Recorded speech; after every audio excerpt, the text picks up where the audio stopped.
you see? I don't know, sir. There.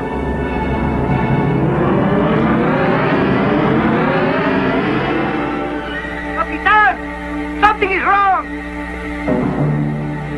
It is the compass! There is a devil in it! The heavens are afire!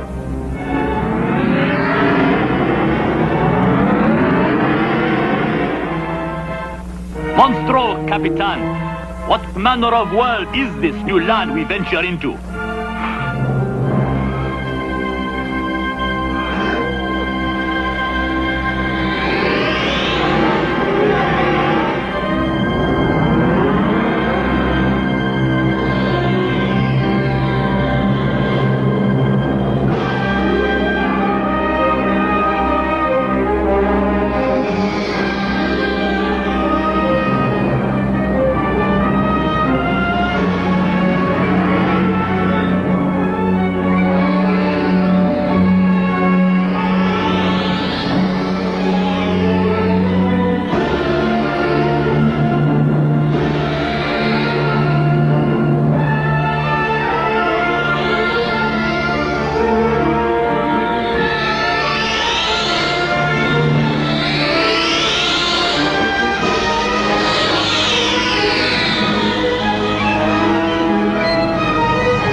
The Bermuda Triangle.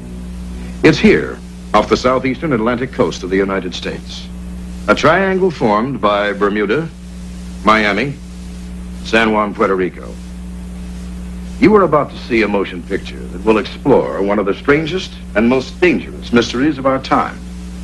It's based on the best-selling book by Charles Berlitz, plus a staggering file of verified incidents, official records, and new evidence never before available. Much of the dialogue is word for word, as taken from flight recorders and the testimony of some of the people who were actually involved. Columbus's experience was just the beginning. For hundreds of years, strange incidents continued to occur in the same area, terrifying the superstitious crews of the ancient ships. Many of the stories were written up in the captain's log, like this one. For almost 2 weeks now, there has been nary a breath of wind, and we have remained becalmed, hopelessly adrift in this damnable Sargasso Sea. We seem clutched by an invisible force, a devil's hand that held us dead in the water. There has not been a hint of a breeze for days, yet there is the sound of wind. Strange lights were sighted on the mid-watch last. Keep off the port bow!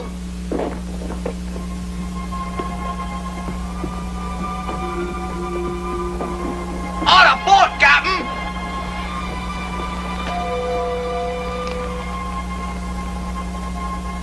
But as she approached, we could discern no movement on deck.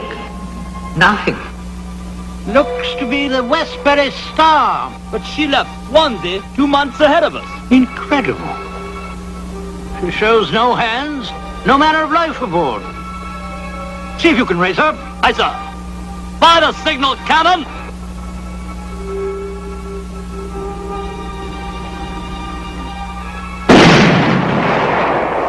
She's trimmed for the wind on a port deck, Captain. Westbury Star! Westbury Star! If you hear us, please give a sign!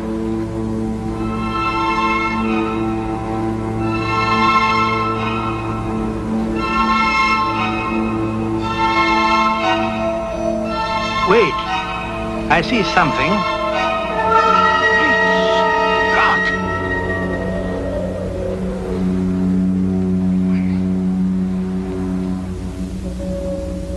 She was manned by the dead and tacking to a brisk wind. But there was no wind, on my oath, no wind at all.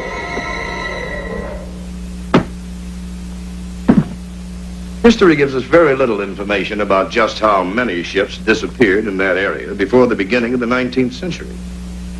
And most of the incredible stories told by the sailors were written off as superstition.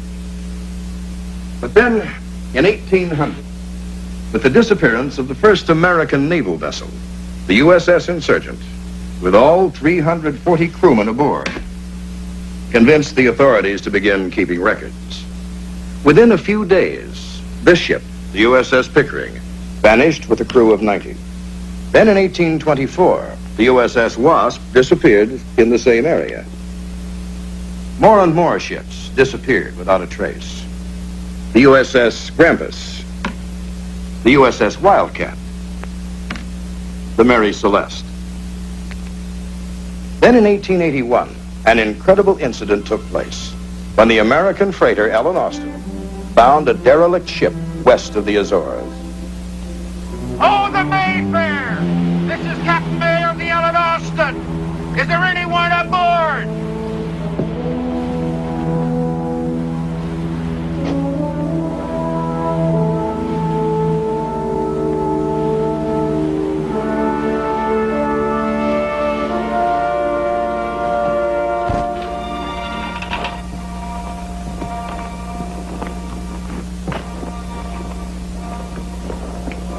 Whoa! Not a living soul aboard.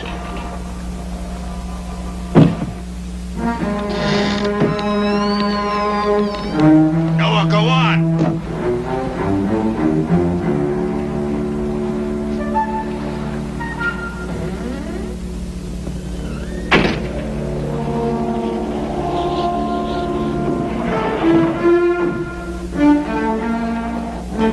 Hey! It's a treasure ship! Ha ha ha!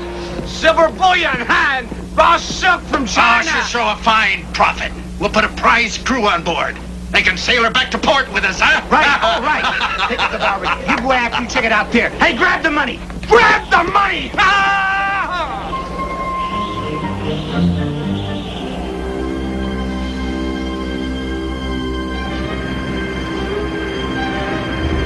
There's treasure there. Enough for all of us.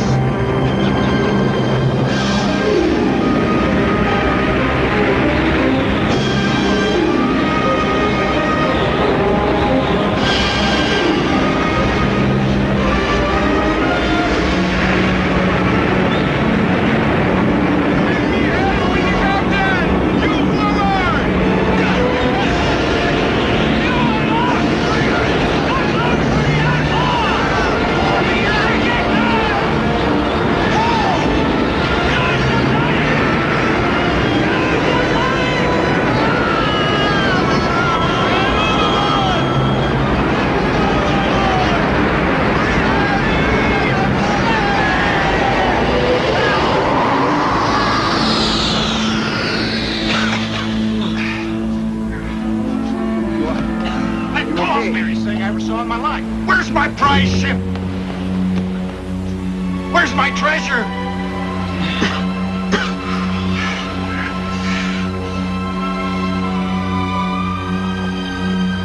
Where is it? Ship. Lads, if we told this tale in every port, there'll be none who'll believe what we've seen this day.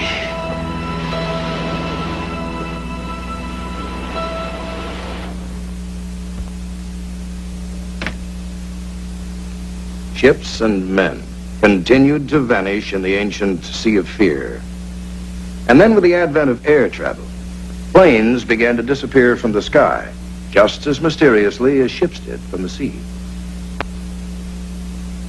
This is the Naval Air Station at Fort Lauderdale, Florida. And it was here, over 30 years ago, that an extraordinary incident took place. An incident that was to give a new name to the old Sea of Fear. From then on, it would be called the Bermuda Triangle. The date was December 5th, 1945.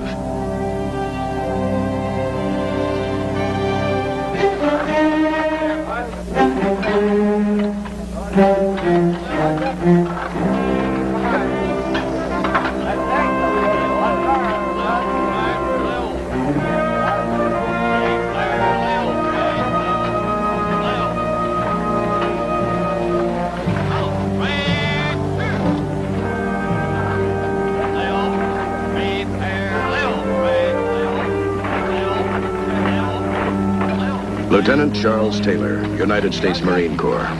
A veteran and much decorated combat pilot. But not once in all his 4 years of combat in the skies had he ever been gripped with the clammy fear he was carrying in the pit of his stomach that day.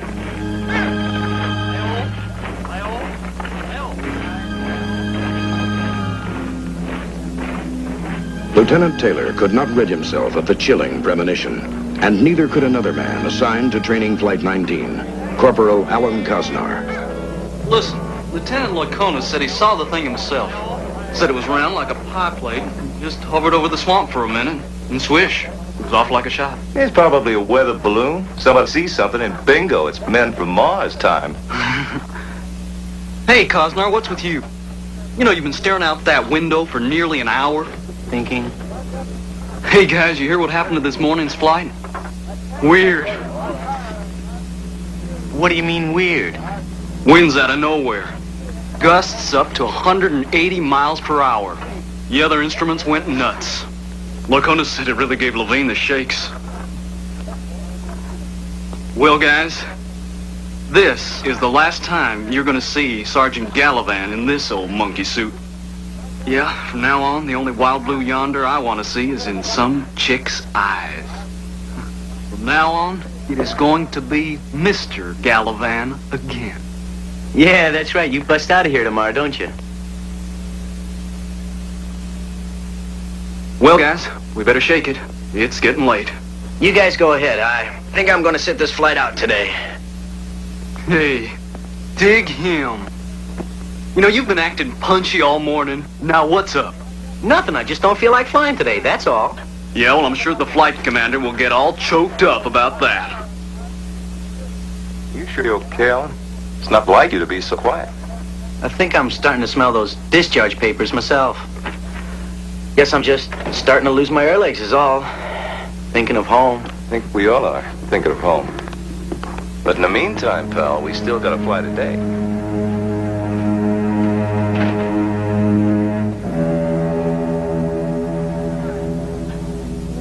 Hey, bossy, your laundry came back. They rejected it. Say, Whitey, what's all this jazz I hear about your flight running into gremlins this morning? Well, it wasn't in the book, I'll tell you that much. What happened? Well, we were about 35 miles northeast of base when all of a sudden we were hit by this really strong headwind. Our instruments went haywire. Started spinning like tops. The radio conked out. Anyway, we put down about 40 miles north of base. 2 hours late and about 10 years older. Any reason for it? We don't know. They're still trying to figure it out.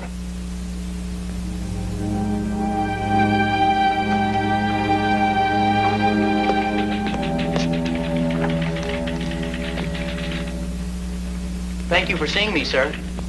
Sure, Cosnar. What can I do for you? I'd like to be relieved of today's flight, sir. Why, are you sick? No. What's the matter? Well, I've already done my required flight time this month, sir, and... Yes? Well, I just don't feel like flying today, sir. I can't explain it. Report to the flight surgeon. Aye, sir. Now, after the bombing runs are completed, we'll continue on course 091 degrees for a distance of 67 miles towards the Bahamas, turning north to a course of 346 degrees for 73 miles. Then west-southwest to a course of 241 degrees for 120 miles, returning to base at approximately 17:23 hours. Your call letters will be Fox Tear. Are there any questions? That's all.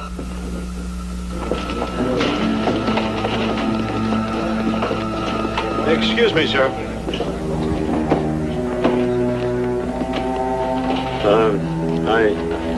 I'd like to be relieved of this flight, sir. Well, you're flight leader today, Taylor. I know that, sir. Don't you feel well? It isn't that, sir. I'm just... I don't know. I don't feel up to it today. Well, I'm sorry, Taylor, but I just don't have anybody else to lead a mission. I understand, sir.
last run was pretty sick. Remember, this is a precision drill. 545. Time 15:10 hours.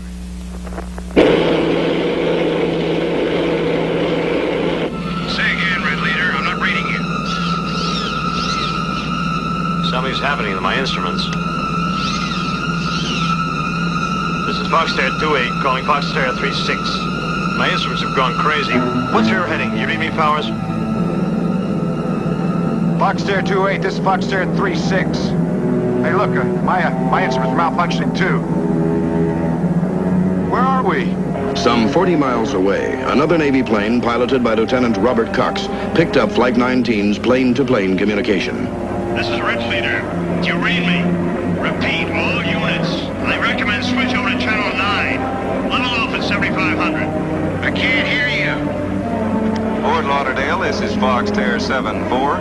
I am receiving radio messages from either a boat or some planes that seem lost, over. That's a Roger, Foxterra 74. Will advise. Repeat. Stand by. Foxterra 74. We cannot read you. Mayday frequency to lost aircraft. Do you read? Over. Mayday frequency to lost aircraft. Do you read? Over.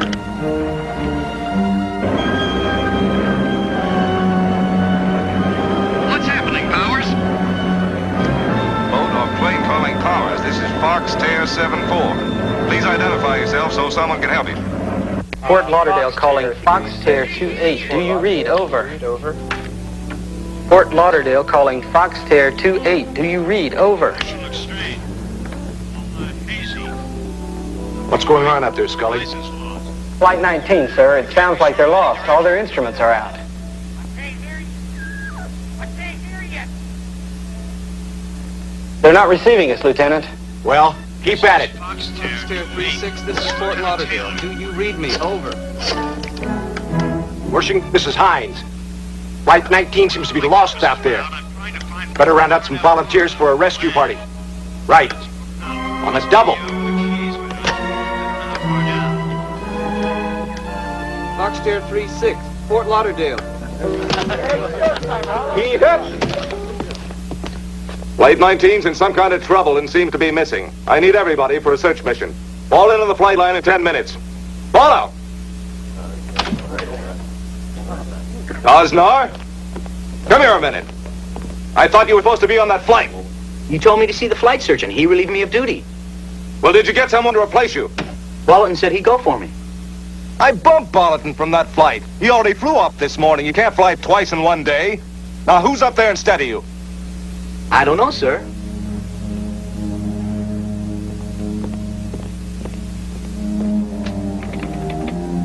This is Lieutenant Wershing. I want a full report of all hands. That's right, Sergeant. I want to know where every man attached to this base is, and I want it on the double.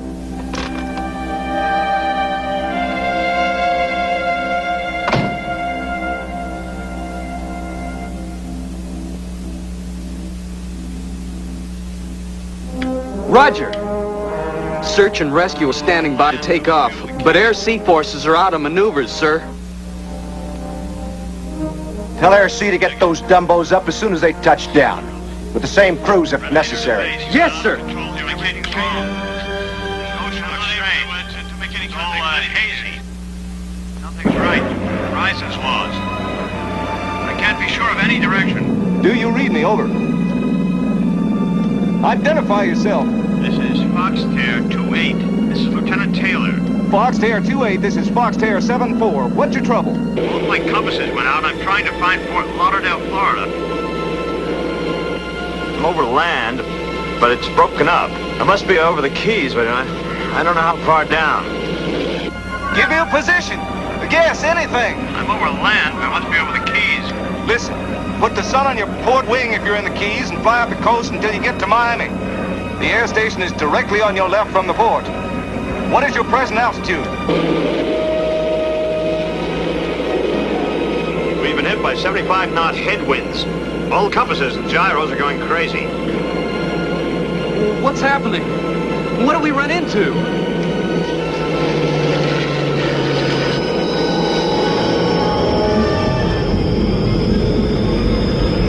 Hey, the ocean looks funny.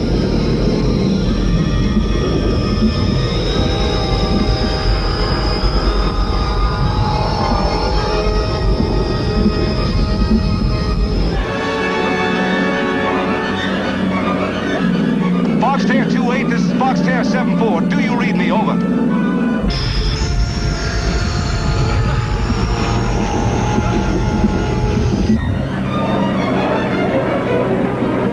Can you still read me? Over.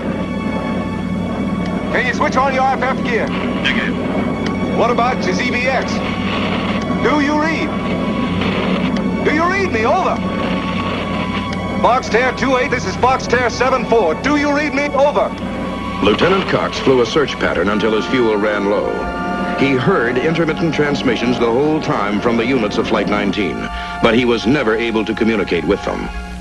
Base stations and ham operators continued to pick up strangely fragmented transmissions from Flight 19 until after sundown. I can't see anything. You guys see?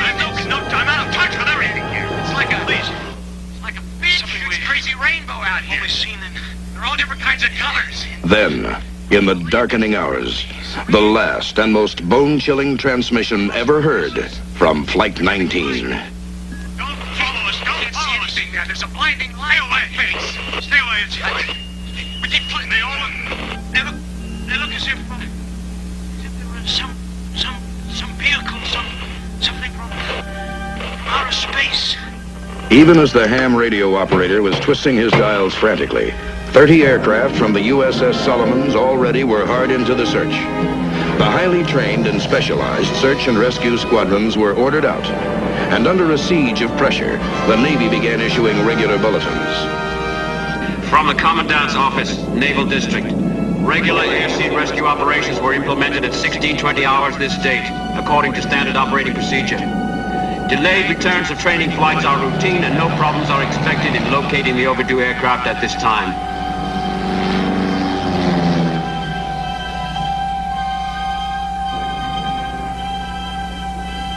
The search became more than routine when a giant Martin PBM vanished. Sir, one of those PBMs just went off the scope. Impossible. A big Dumbo just doesn't disappear.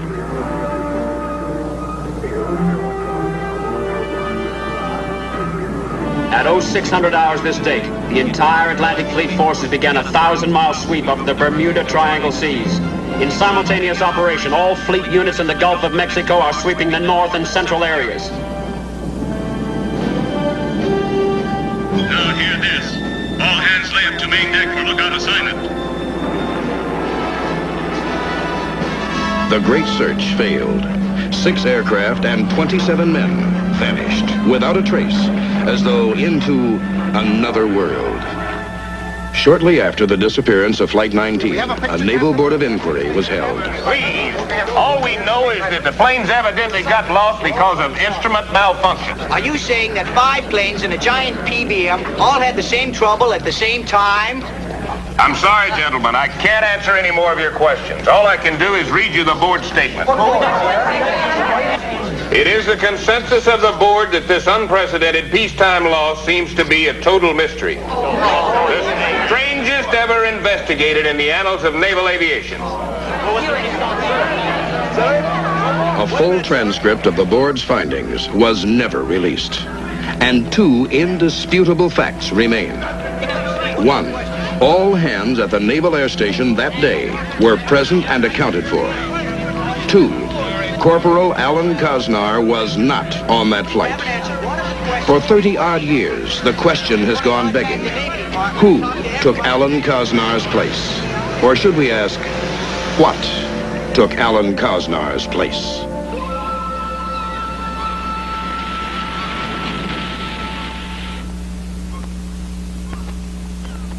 Somewhere out here, something or someone is swallowing up ships and planes and people at the rate of 1 ship or plane a month. And whatever happens, it must come so quickly, there isn't even time to send a distress signal or an SOS. Is there a reasonable explanation for these disappearances? Well, for years, respected scientists and oceanographers have been looking for the answers. One theory is that unexploded bombs and floating mines left over from 2 world wars are responsible.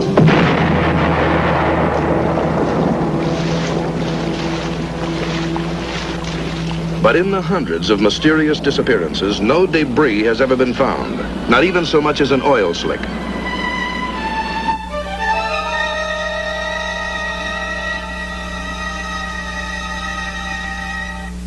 Another theory concerns the phenomena the oceanographers call blue holes, currently being studied by international teams of deepwater scientists. These so-called blue holes are basically vast networks of caves beneath the sea.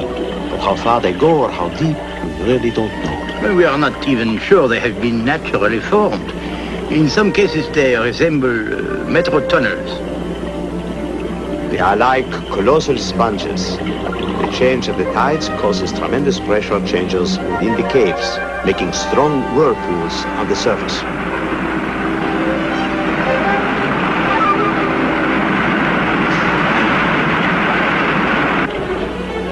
They could easily suck a small boat down.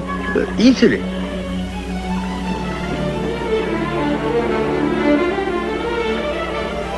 Our divers have seen such instances.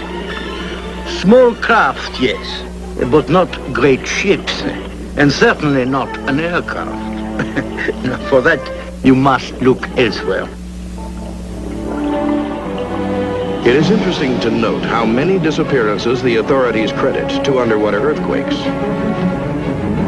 Such upheavals have been known to create immense tidal waves.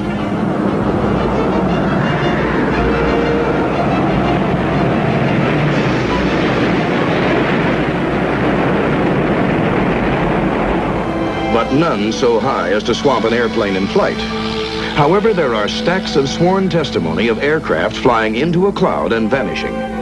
The so-called experts insist that what the observers saw was not a cloud at all, but a deadly waterspout. But not one shred of wreckage has ever been found of all the aircraft that have been lost in the Bermuda Triangle.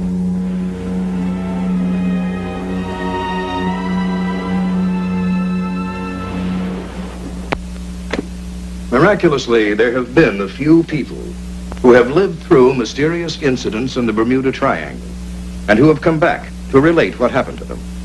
One such person is Captain Don Henry. We were 3 days out of Puerto Rico, towing a long barge of 2,500 tons. I remember it well.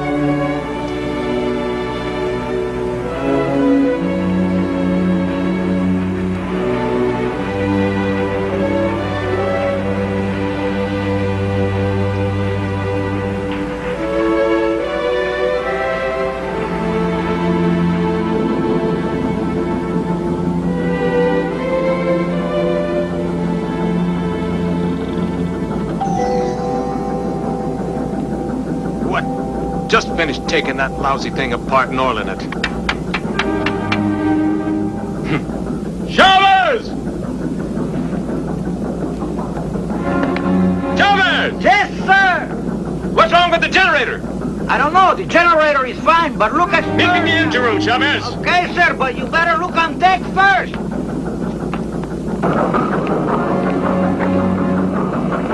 Generator still working? Yes. Sure, Captain. Like I say, it's fine. But listen, Why is there no power? I don't know, but listen, I think you should see something. Look, Chavez, I got no time to be looking. What's going on? No, Will you tell me what's so all-fired important out here? Well, look. Yeah, that is kind of strange. How do you figure that out? Clouds sitting right smack on top of the barge. I don't know, but I don't think I like it. I've seen some strange things out here. Hard to swallow things. Yes. Like the lousy sandwiches you make. Oh.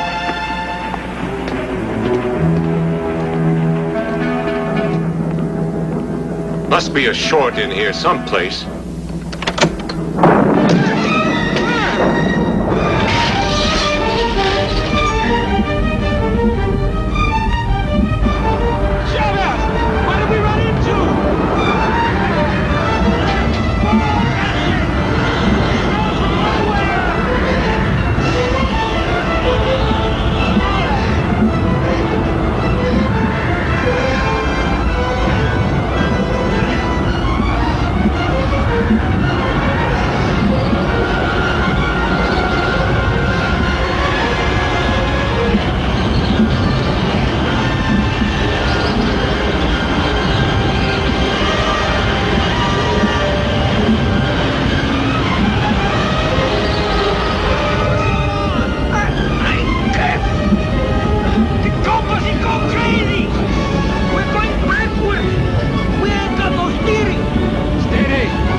the wheel.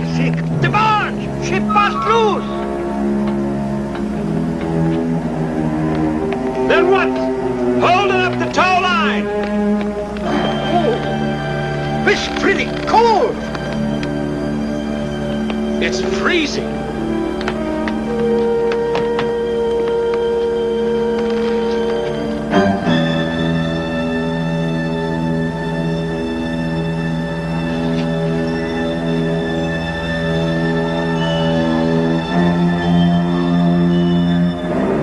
In 25 years at sea, I never saw the like.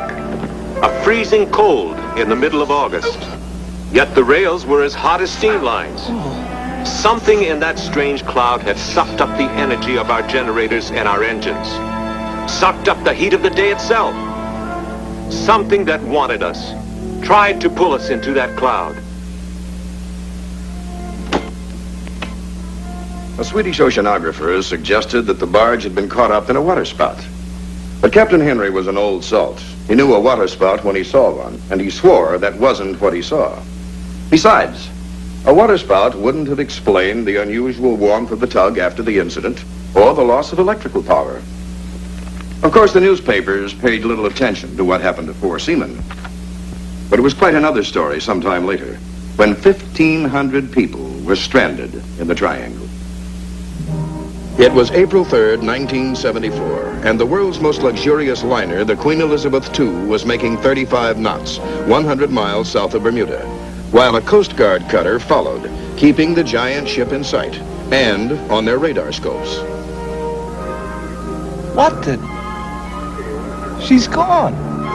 Who's gone? The QE2. She was here on the last sweep. Then just disappeared. Well, don't we still have visual contact with her? I don't know, sir. Yeah, she's still out there. Maybe so, but she sure ain't on this scope.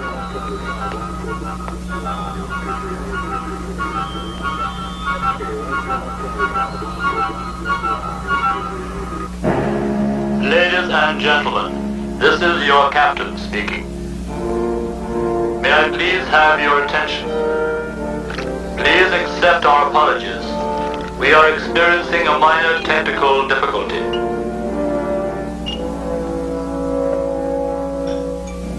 The official report blamed a leaky boiler and scrupulously avoided mention of the Bermuda Triangle. Ironically, most of the passengers aboard the QE2 didn't know they were even in the Bermuda Triangle. But there was one man who never forgot his experience there. And although Charles Wakely survived to tell his incredible story, it may be that the Bermuda Triangle eventually brought about his sudden death. Wakely was a professional pilot with over 10 years' experience at the time of the incident. He was completing a routine flight. After dropping off charter passengers in Nassau, he was on his way back to Miami. The weather was very clear. The stars were crisp and shining.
From that moment, Charles Wakely was determined to explore the mysteries of the Bermuda Triangle.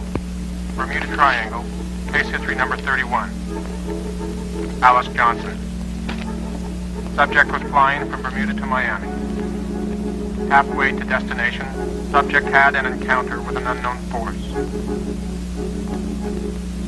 Yes, I admit the glowing wings, the eerie light, the same feeling of horror, just like the other pilots who don't want to talk about it. Wakely's research ended tragically that night in 1974. The killer and the motive are still a mystery. I'm frightened. I want to forget this thing. I want to go on living. Just what is out here? Is it some unseen force in the air? Or on the surface of the water? Or maybe lurking below? Some anomalies are known to exist out here. For instance, most seamen and pilots are aware of two navigational quirks in the Bermuda Triangle. One is called dead spots, which causes radios to go out.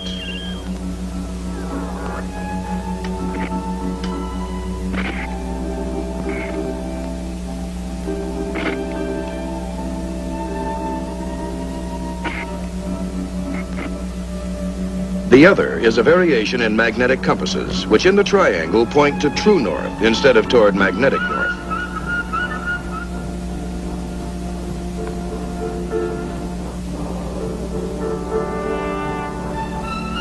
And there is another mystery of the Bermuda Triangle that no one can deny, because you can see it, touch it.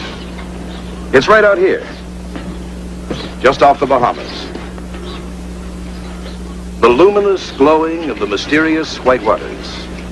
Columbus was the first to see it when he entered the New World.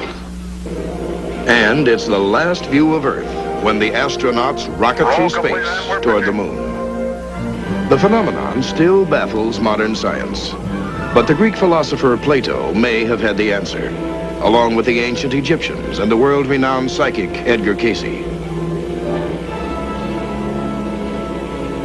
They were all agreed the fabled continent of Atlantis sank into the sea in this area some 12,000 years ago. Thousands of people around the world have followed the startling revelations of Edgar Cayce, who predicted many years before they happened certain earthquakes, the assassination of U.S. presidents, even the highly sophisticated developments like the powerful laser.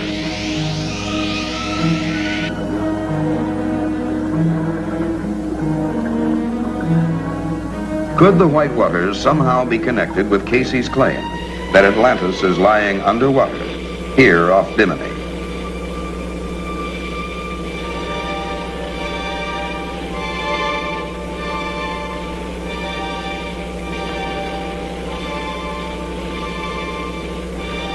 This sonar scan shows a large mass on the sea bottom, which plainly outlines something shaped like an immense pyramid. The height is estimated at 420 feet, with a base of 540 feet, very close to the dimensions of the Great Pyramid of Egypt. Almost 100 prehistorians and archaeologists believe that the lost world of Atlantis did exist. These scientific investigators place Atlantis exactly where Plato, the Egyptians, and Cayce said it was, at the bottom of the Atlantic Ocean. In 1940, Edgar Cayce predicted the first portions of Atlantis would be discovered off Bimini in 1968.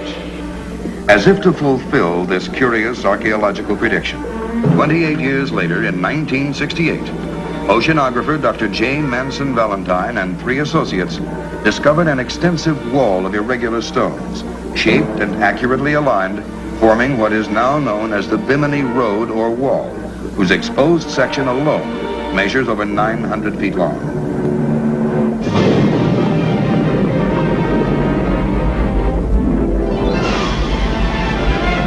Our own history records the cataclysmic destruction of whole civilizations, like Pompeii, buried by the eruption of Mount Vesuvius before the birth of Christ. Some experts seriously believe that an advanced culture like Atlantis could have existed 12,000 years ago, and its wealth of knowledge was buried with it in a sudden calamity. In 1933, Edgar Cayce described ruins that lay below the waters of Bimini, where an immense energy of the stars was concentrated, stored in a powerful crystal called the Tuawi stone, radiated energy which Casey believed this prism-like device drew its immense power from the universe itself, from magnetic forces which were ultimately pushed to such extremes that the Atlanteans unleashed uncontrollable forces of nature from the very bowels of the Earth itself.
Were Plato and Edgar Casey correct? Is Atlantis here, under the water off Bimini? And what about that powerful Tlaoi stone Casey spoke of? That magnetic force crystal that harnessed the awesome power of the stars? Could it still be down there somewhere, below the waters off Bimini? Perhaps still active?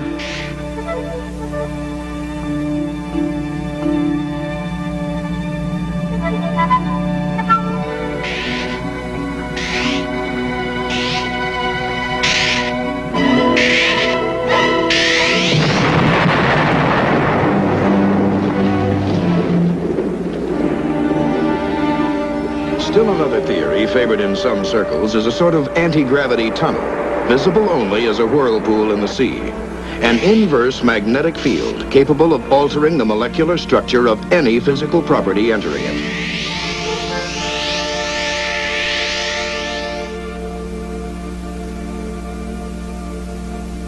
Well, this may seem fantastic. There is a woman who actually witnessed just such a vortex. Her name is Helen Meiser. The date, August 25th, 1971.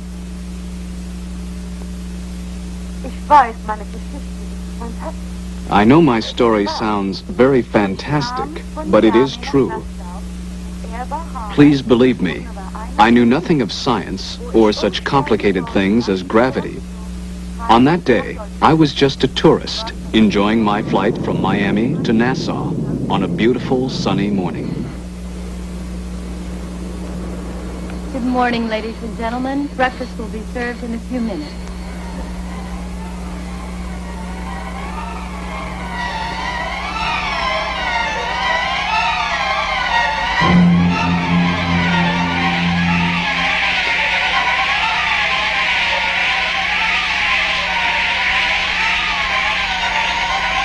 Everything all right?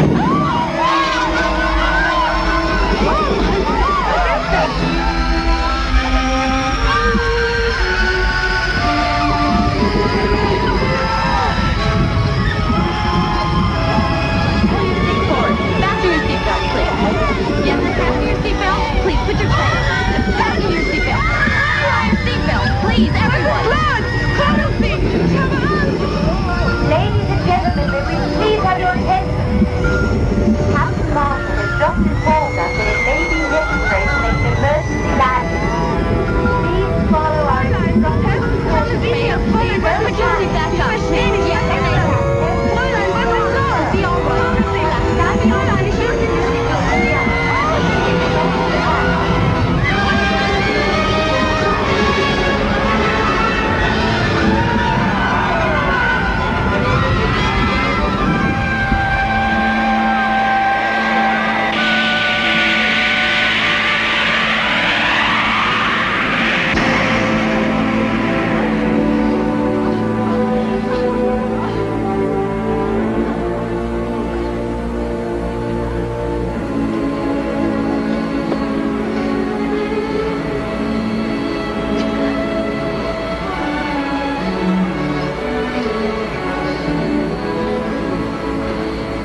If someone had told me that such things could have happened in the Bermuda Triangle, I would never have believed them.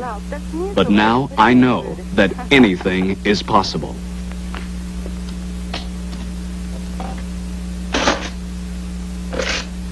Terrified and near panic like the other passengers, Elaine Miser completely forgot the camera she was holding. So she didn't get a photograph of the strange whirlpool. But later, she and other passengers aboard Flight 51 compared accounts of what they had seen. And she drew this picture of the vortex. Frau Miser was a very lucky woman. She survived a terrifying experience with a magnetic vortex. Others have not been so fortunate. Like pilot Carolyn Koskio and passenger Richard Rosen's encounter with a time warp that apparently sent them through a window into another dimension.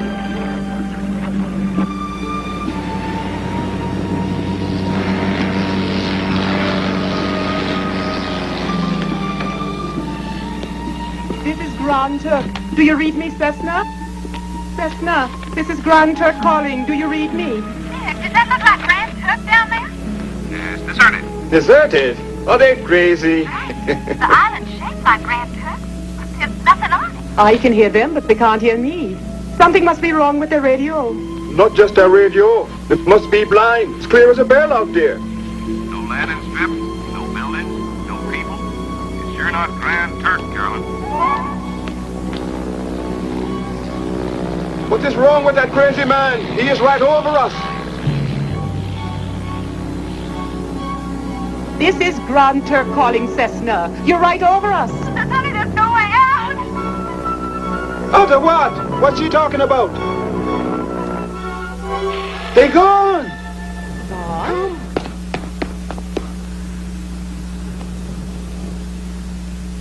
Carolyn Koskio's plane was never heard from or seen again. This is the view over Grand Turk Island. Why couldn't Miss Koskio or her passenger see the buildings and landing strips below? Some physicists have suggested that the plane might have entered some dimensional window, a space window, if you will, which caused an inversion of time and space, thrusting her plane into an early period of time, where they saw the island in the past, before the landing strip and buildings even existed. Sounds fantastic, doesn't it, this traveling in time? But the experts insist that it's theoretically possible.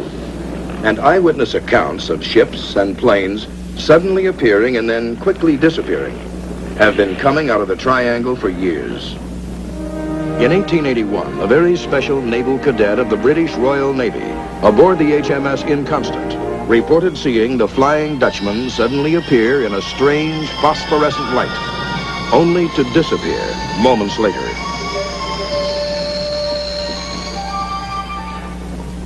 I insist it be duly recorded in this ship's log. Write that we saw it with our own eyes. The appearance of the ghost ship, Flying Dutchman. Long after he ascended the throne, King George V often recounted his eerie experience in the Bermuda Triangle. Could there be a place out there where ships and planes disappear into another dimension and then reappear in a different period of time? Unfortunately, most incidents of this nature are not reported. They're covered up to avoid embarrassing questions. Questions that have as yet no easy answers. Like the incident involving a mysterious time lapse that occurred at Miami Airport just a few years ago. A super jetliner had just entered into the Miami traffic pattern. We should be on our final approach in 15 minutes, right on schedule. 403, you're cleared for approach.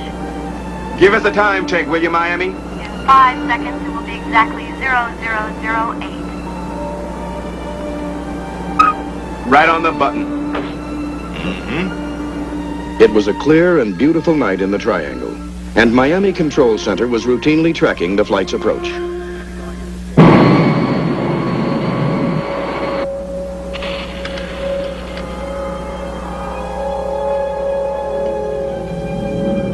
What's the matter? Where'd that weird haze come from? Yeah. I never saw anything like that before at this altitude.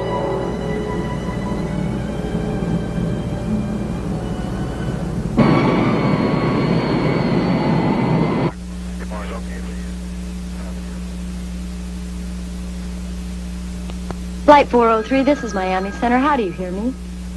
Jack, I think this flight is having radio problems. Flight 403. If you read me, please respond on emergency channel. I've just lost Flight 403. Give me Peters. Yeah, this is air control. We just lost contact with 403. About 20 minutes from us. Yeah, right.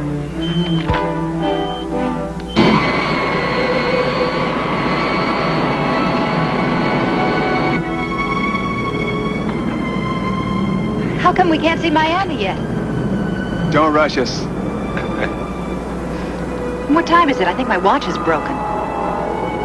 12:12. That's what I have. But that's impossible. Can't be just 3 minutes since I was here. I went all the way aft, served 3 drinks, helped a little old lady back to her seat from the John. Got some aspirin for one passenger and a cup of coffee for another.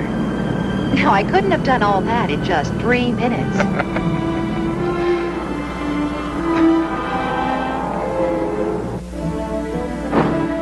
Have the Coast Guard search and rescue standing by. They may have ditched about 225 miles southeast. Okay, let me look at it, honey.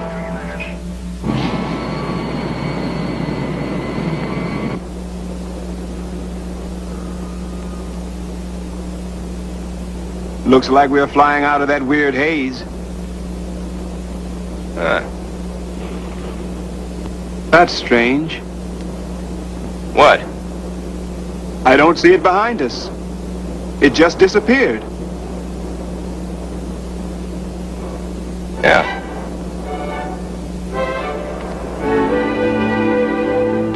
Yeah. The Coast Guard's got 2 planes standing by, and there's a cutter in the area also. All right, notify the Coast Guard. Tell them how many people are on that I got plane. her again. Are you sure? There she is. She just showed up again. What's happening up there? Listen, do you run a check on all this equipment? Yeah, that's SOP. There's no malfunction here. That doesn't make sense.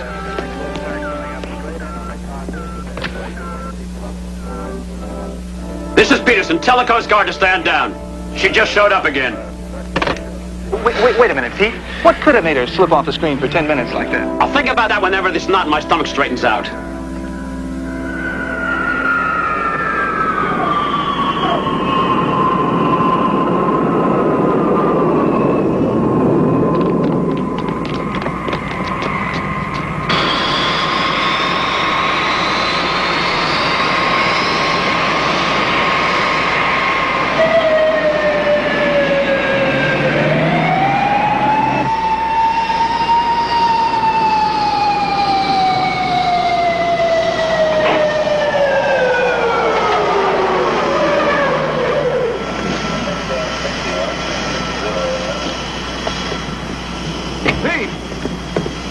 What's the emergency? We didn't report any problems. What went wrong up there? What are you talking about? You must have dived low or something. Got below radar. What caused it? I don't know what you mean. We're exactly on schedule to the second. You're 10 minutes late, but that's beside the point. It's 12:36. We touched down about 5 minutes ago. It's 12:46. Your watch is 10 minutes slow. I've got just about 12:36 too. No, I tell you it's 12:46. Leslie, what time have you got? It's close to 12:37. Pete, we made a time check with Miami not half an hour ago, and all our watches were right, including the ship's clock. Hold on a second. Pardon me. Excuse me, please. Excuse us.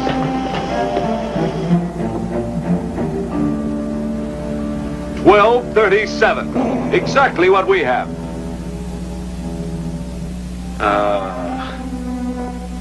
Hey, Peterson. All our watches couldn't have lost 10 minutes. That's crazy. Pete, what's this all about? I wish I knew. But at 12:10, you went off the scopes. You didn't show up again until 12:20. For 10 minutes. Well, you just didn't exist.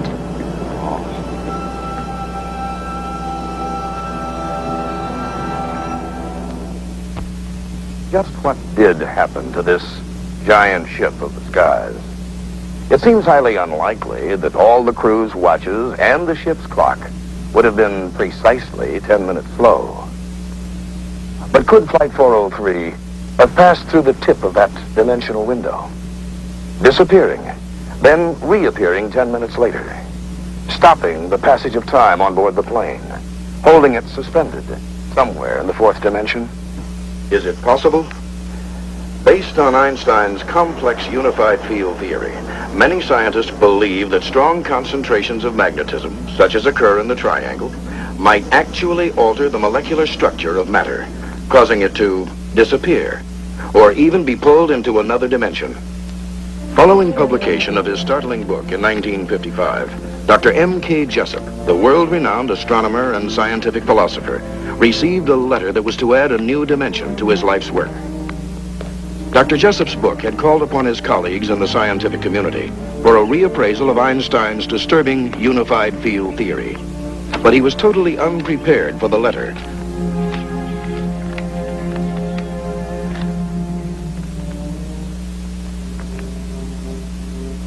My dear colleague, for reasons that will become apparent, I shall identify myself only as Carl W. Allen, and inform you, as my conscience demands, that Einstein's theory has been brought to reality with some shocking results. The Philadelphia experiment was the code name for secret tests conducted by the Navy in October of 1943 aboard the USS Eldridge, a destroyer that had been specially fitted with unique electrical and electronic equipment. For all intents and purposes, the tests were for camouflage development. Based upon the Einstein calculations, the Navy had 4 huge generators especially designed and built. These were to produce massive flux fields, which, when counterposed, would create an envelope of sorts about the test ship, a magnetic smoke screen, if you will. We've installed 4 generators on the destroyer. 1 on the flying bridge, 1 amidships, and 2 aft. When we begin this experiment, the varying potentials of the generators should alter the structure of the atmosphere around the ship, resulting in a color combining with the sea. You mean to make the destroyer invisible? Not strictly, sir. The ship will be hiding under a traveling magnetic canopy of sorts. We're ready, sir.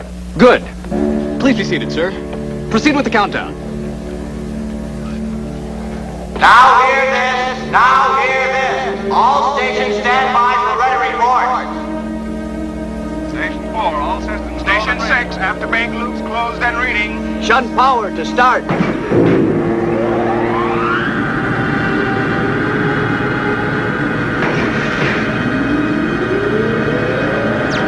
have a ready from the Eldridge, sir. Lock monitor. We have a command. Coming up on the mark and counting. 10, 9, 8, 7, 6, 5, 4, 3, 2, 1, mark!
minutes after the test was completed and the equipment shut down, the Eldridge vanished again, for no reason. Hey, it's coming back.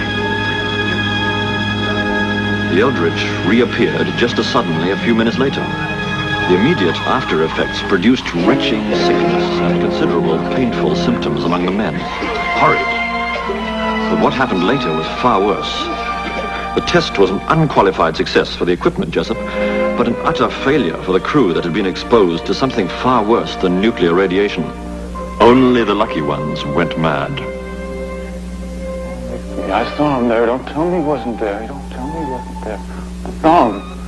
And right next to me, and I looked over at him. He wasn't there anymore. He was not anymore.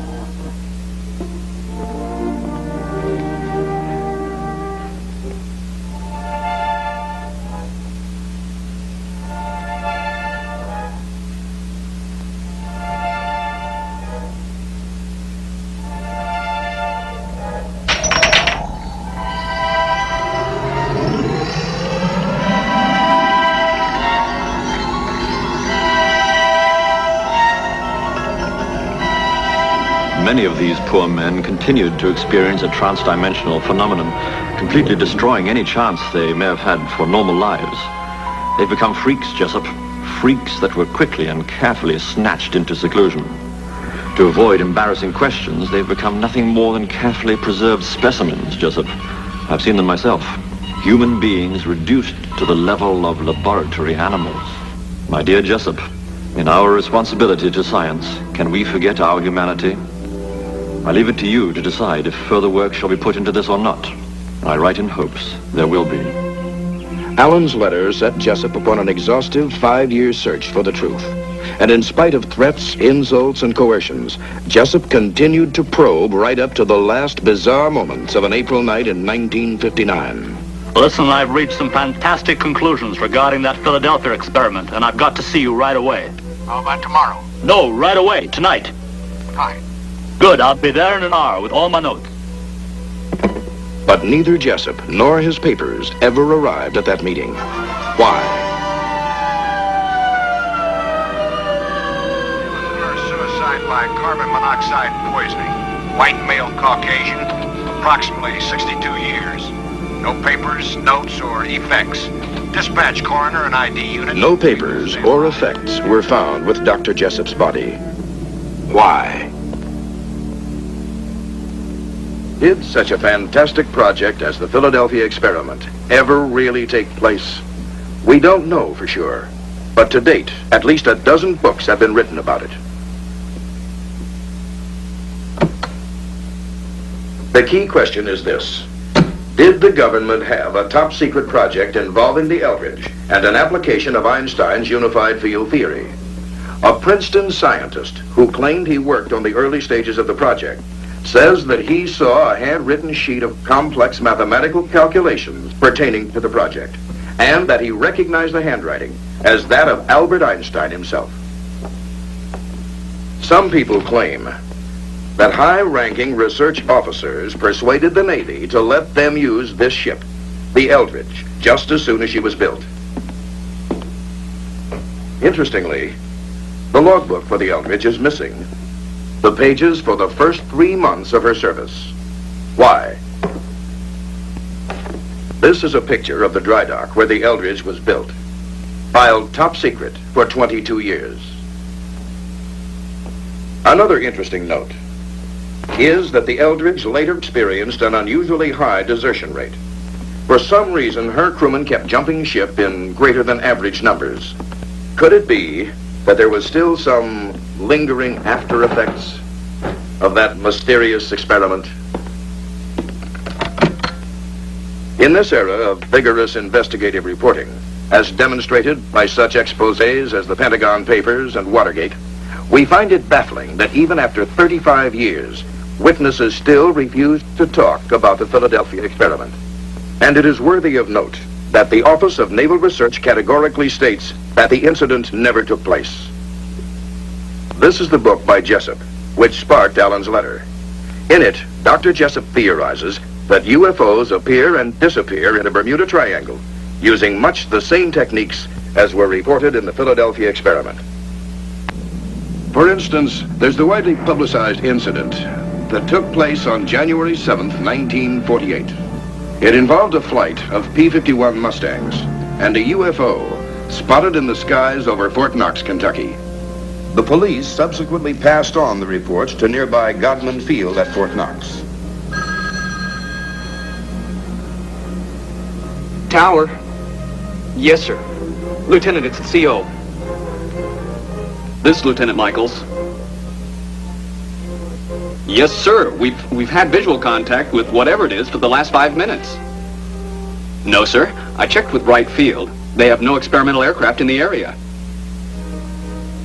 No, sir. I have no idea what it is.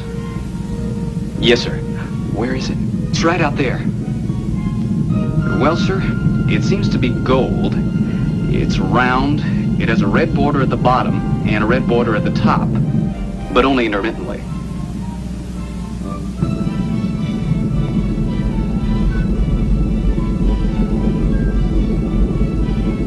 What seems to be the problem, Lieutenant? Beats me, Colonel. I've never seen anything like that in my life. Excuse me, sir. There's 4 P-51s approaching from the south, probably on their way to Stanford Field. We'll contact the flight leader. Tell him to take a look at it. Yes, sir. This is Godman Tower to flight leader of flight approaching field. Come in, please. Over. This is Captain Mantell, flight leader of Flight 451 to Godman Tower. Over. Captain Mantell. How do you read me? Over. I read you loud and clear, Godman Tower. Over. Captain Mantell, request you change to radio frequency. The flight leader was Captain Thomas Mantell, a veteran World War II fighter pilot, one who'd survived many missions over enemy territory. 1991. Roger, over. Flight leader Mantell, there's an unidentified aircraft in your area. Approximate heading 210 degrees. Request you investigate. Over. This is flight leader Mantell to Godman. Will do. Changing course to 210. Roger. Godman Tower, this is Lieutenant Campbell. I'm reading low fuel. Request permission to stand down. Over. Godman, this is Johnson 451. Ditto that request. Over. Roger. Permission granted.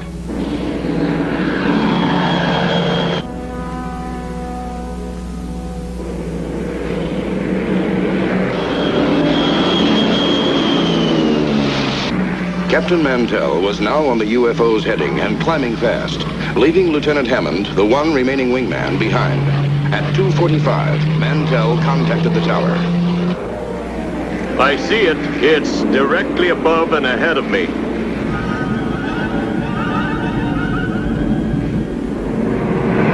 Ever see anything like this before, Hammond? Captain Mantell, not in my experience, Captain. Throttle back, sir. I'm losing you. Godman, this is Mantell. I have the bogey fixed now. I'm closing in on it. Tower to Mantell. Can you describe it? Mantell to tower. The object appears to be a metallic substance of tremendous size. He's getting closer to it. Where are they? Right there, sir. Can you see him? Mantell to tower. The object in front of me is completely unreal.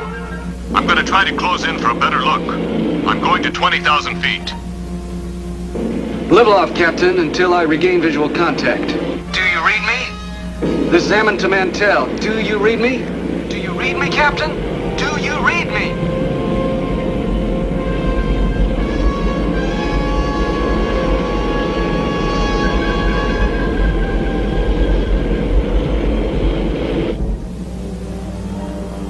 Tower to Mantell. Do you read? Over.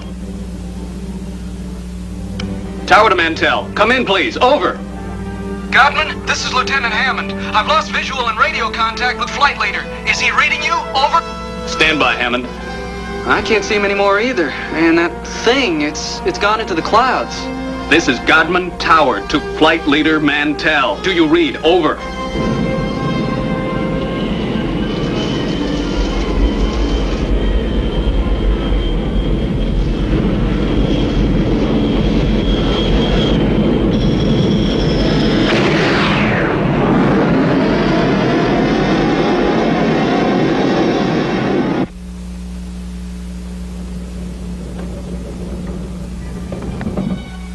Sergeant, let's see what you found there. Here you are, sir. A thorough review was made of the many eyewitness accounts, which all agreed. Mantell's plane exploded at 3:15 p.m. But when the pilot's watch was found, it had stopped at 3:10, 5 minutes before the explosion. In aircraft disasters, the wreckage always includes large structural pieces and intact parts. But the largest fragment of Mantell's plane was no bigger than a tin can lid, punctured with hundreds of tiny holes no earthly force could have produced. Authorities admitted they had never seen such strange salvage parts before, and they were unable to explain the unusual holes in the remnants of Mantell's plane. Could a magnetic storm created by a UFO have caused such damage? Is there something or someone out there in the void of space? Let's consider the possibilities. To an astronomer like myself, the idea of intelligent life being confined to our tiny little planet Earth is ridiculous. Why, in our own small galaxy alone, there are more than 10 billion star systems. By the laws of mathematical probability, there must be 40 to 50 million planets, like our own, each with their intelligent life forms. Perhaps even now they are attempting to contact us. Perhaps it was an emissary from one of these other worlds who attempted to make contact with our first men in space, the astronauts. The men who fly in these giant spaceships are highly skilled professionals. They have been trained to deal with almost any situation that might occur. When they spotted bogies or unidentified craft, they reported precisely what they saw.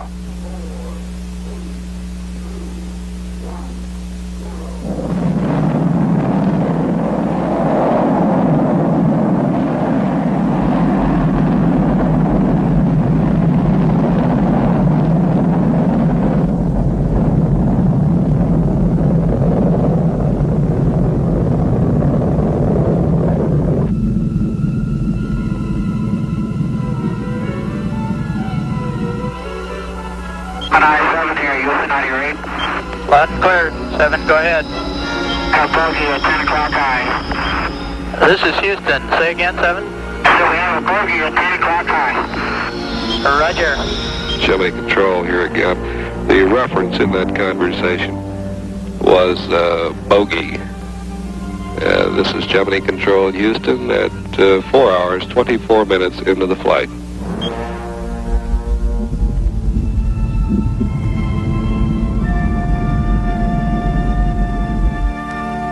Some experts have theorized that what the astronauts actually saw was the sun reflecting off their booster rocket, which they had jettisoned earlier. But the astronauts, remember, are professionals. They would surely have recognized any piece of their own equipment. Records of UFOs, as well as some probable encounters, appear not only in the Bible, but in the written and oral histories of every culture in the family of man.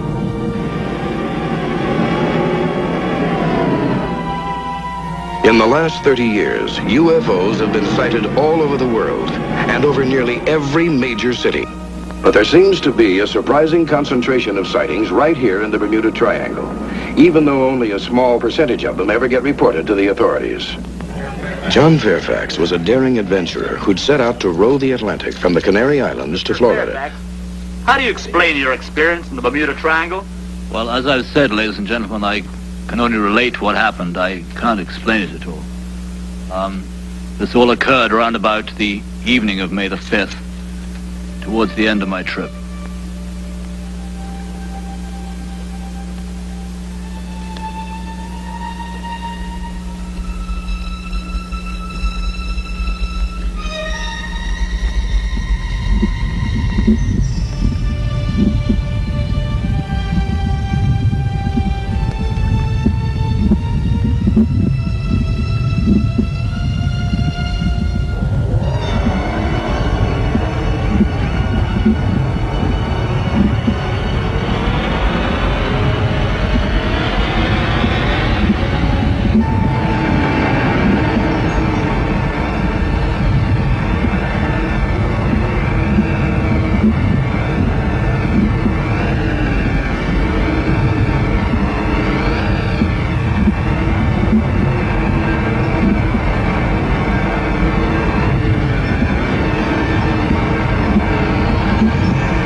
Was it just John Fairfax's imagination? Maybe. But how do you explain another man who had the exact same experience in the Triangle? It was just a month or so later when John Carpenter was guiding his charter boat on a run from Bimini.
Was reported in Richard Weiner's book, The Devil's Triangle.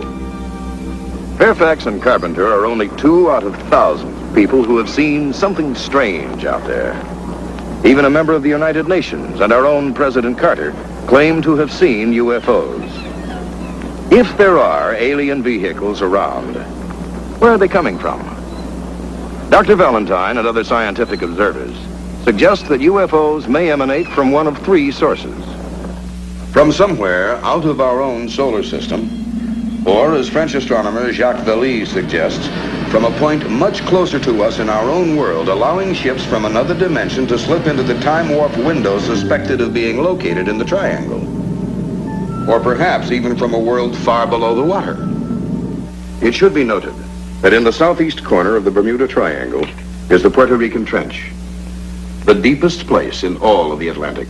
In this area, UFOs have been seen traveling below water at incredible speeds, like the one that was tracked by 14 Navy ships for 4 days as it raced below water at depths up to 27,000 feet.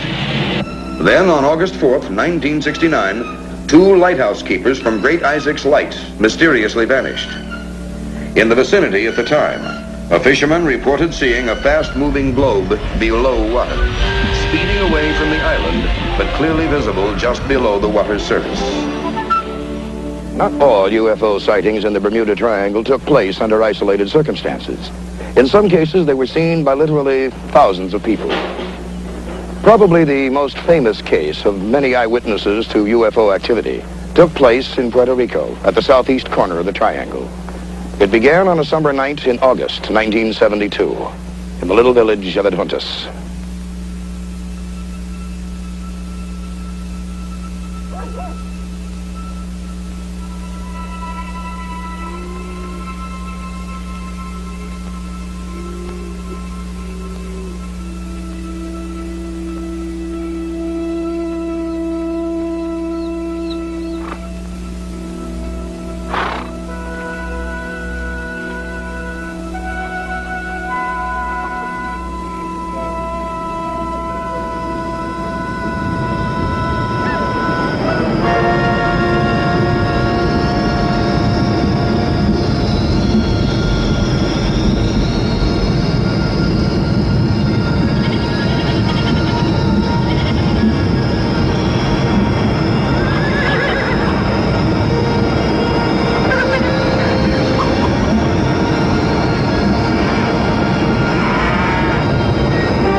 sí, está poniendo chévere. No cambies de estación. Aquí viene la salsa para que se gocen y para saludar a María y a Nilda. Gózate con la salsa.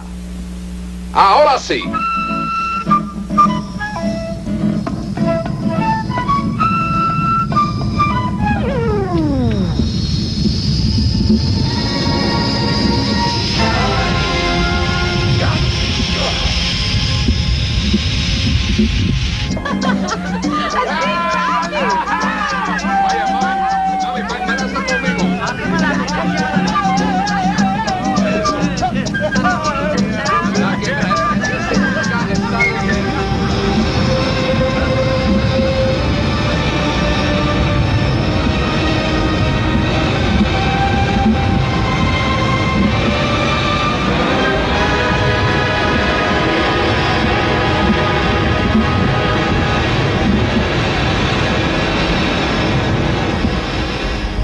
Once more, people disappeared, never to be heard from again. Then, just as suddenly as it had begun, the UFO sightings stopped. By the end of October, only a trickle were reported. The island of Puerto Rico was returned to normal. It all happened. It was real. Perhaps some of you don't believe the stories told by individuals, like John Carpenter or John Fairfax. But can you disregard what thousands saw? What was reported by the news media of Puerto Rico? Just what were those strange lights that thousands of people saw in the sky? No one seems to know. Or if they know, they won't tell us. Scientists and authorities all seem to differ on just what is going on in the Bermuda Triangle. But there is one cold, hard fact to which they must all agree.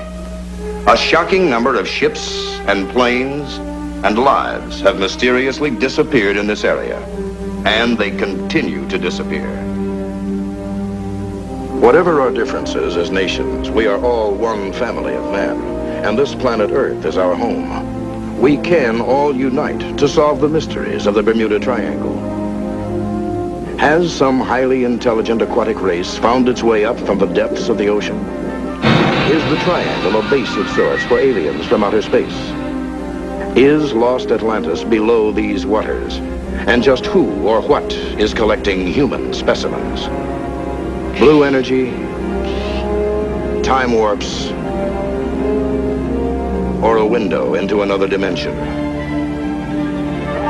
Together, the nations of the world must find the answers before it's too late. Our very survival may well depend on knowing what is going on here in the Bermuda Triangle.